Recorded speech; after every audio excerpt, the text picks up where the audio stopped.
The introduction of the USB-C connector has been the most important shift in recent years for the iPhone, particularly with the iPhone 15 series.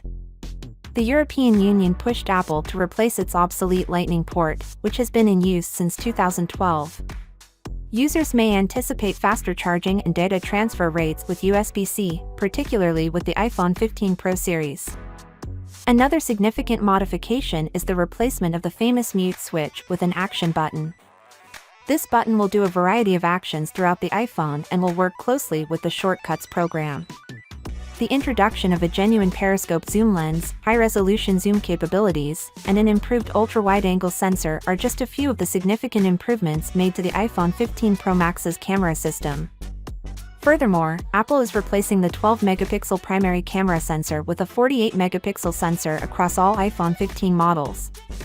In terms of design, Dynamic Island is replacing the notch on all iPhone models, giving them a fresh new appearance. The iPhone 15 Pro and 15 Pro Max will have Samsung's latest generation OLED panels, which are brighter and more efficient. The introduction of a titanium frame as a unique feature for the iPhone 15 Pro series makes these models 10% lighter than their predecessors despite carrying bigger batteries. In terms of batteries, Apple is releasing its most significant battery improvement yet for all iPhone models, guaranteeing exceptional 2023 flagship battery performance.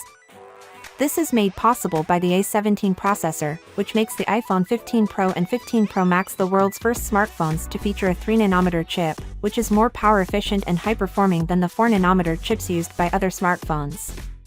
With the potential of up to 2 TB of storage on the iPhone 15 Pro series, storage capacity is also increasing. However, given Apple's iCloud storage possibilities, this may not be the best solution for everyone. The iPhone 15 range will run iOS 17, which includes interesting features like a standby mode, interactive widgets, live voicemail, contact name drop, and more. Users are hoping that this release would provide a more reliable iOS experience than the previous iOS 16, which had its share of issues. Finally, what are your thoughts about it? So with that being said, let me know your thought in the comment below, and if you are new here, please subscribe. Peace out.